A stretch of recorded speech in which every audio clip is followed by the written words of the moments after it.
It is the morning of 3rd September 1260, and the Jezreel Valley in Palestine is about to witness a battle that will decide the fate of empires. The Mongols, undefeated and unstoppable until now, stand face to face with the Mamluks of Egypt. What unfolds at Ain Jalut is not just a clash of armies, but a turning point in history. For years, the Mongols have stormed across Asia and the Middle East, their reputation so terrifying that entire cities surrender without a fight. Yet on this day, the world is about to see the first major Mongol defeat, a moment that proves even the mightiest empire can bleed.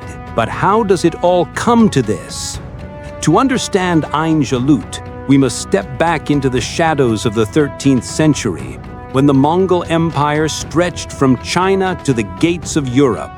Under Genghis Khan and his successors, the Mongols had carved the largest land empire ever known, crushing kingdoms with unmatched speed and ferocity. By the 1250s, it was Hulagu Khan, grandson of Genghis Khan, who carried the storm into the Middle East. Hulagu's armies swept through Persia, Armenia, and Mesopotamia like wildfire. In 1258, they reached Baghdad, the jewel of the Islamic world, and unleashed one of history's most infamous massacres. The Abbasid Caliphate, guardian of Islamic scholarship for over 5 centuries, was annihilated in a matter of days. The Tigris River is said to have run black with the ink of countless books and red with the blood of scholars and civilians. To the world, it seemed as though no power on earth could halt the Mongols.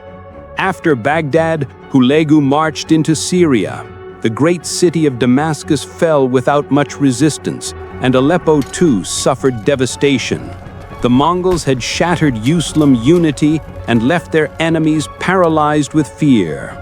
By 1260, Hulagu's path pointed directly toward Egypt, then ruled by the rising Mamluk Sultanate. Yet fate intervened.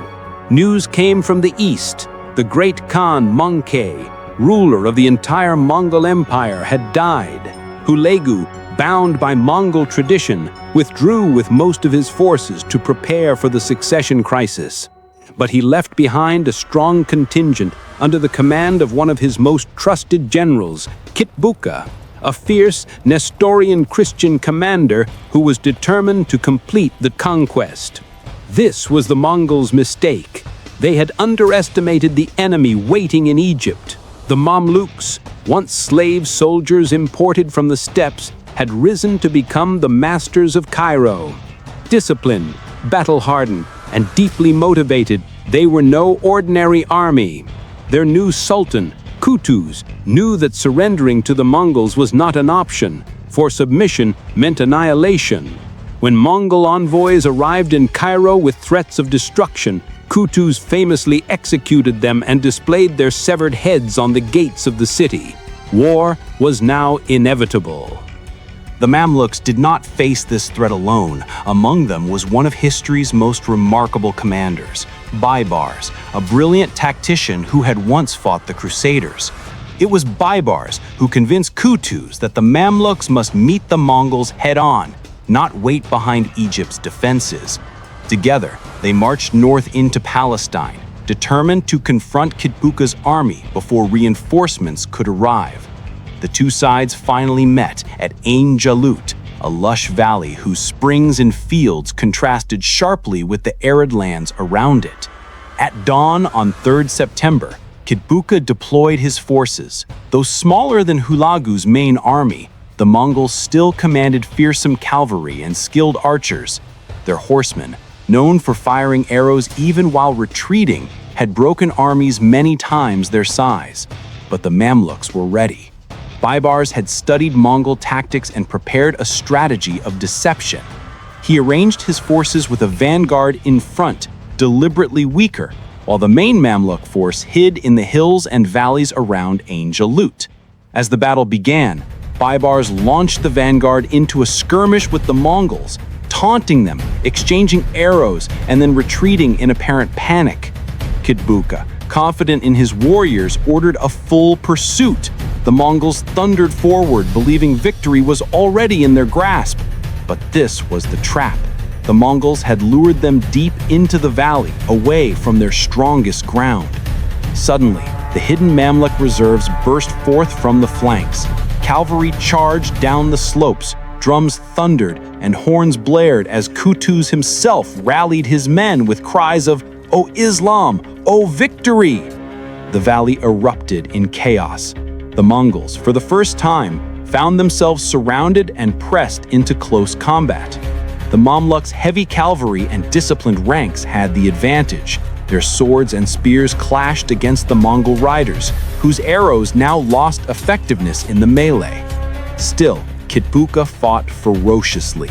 The Mongols refused to yield easily, and the valley shook with the fury of battle. For hours, the fight swung back and forth, with neither side willing to break. At a critical moment, when the Mongols threatened to rally, Qutuz is said to have thrown off his helmet, revealing his face to inspire his men. Leading from the front, he charged into the thick of the fight, shouting that retreat was not an option. His courage ignited the Mamluks, and they surged forward with renewed strength. Slowly, the Mongols began to falter. Kitbuqa himself was eventually captured and executed. His defiance ended in silence. Without their leader, the Mongol resistance collapsed. By afternoon, the once invincible warriors were in full retreat, cut down as they fled across the valley. The impossible had happened. The Mongols had been defeated. Ain Jalut was more than just a battlefield victory. It was a turning point in world history. For the first time, the Mongol war machine had been stopped, its aura of invincibility shattered. The psychological impact was immense. Across the Islamic world, news of the victory spread like wildfire, breathing hope into a people who had seen only devastation for decades. The Mamluks had proven that the Mongols were not gods of war, but men who could bleed and die. In the years that followed, the Mongols never again advanced so far into the heart of the Middle East. Egypt remained free, and the Mamluk Sultanate would go on to become a bastion of resistance against both Mongols and Crusaders. For Baybars, Ain Jalut was only the beginning. He would later rise to become Sultan himself, remembered as one of the greatest leaders of the Islamic world. For Qutuz, the victory was short-lived. He was assassinated soon after, perhaps in a plot linked to Baybars. Yet his legacy was sealed on that September day, when he chose to stand and fight rather than submit. And the memory of Ain Jalut still echoes through the centuries, a reminder that no empire, no matter how powerful, is invincible.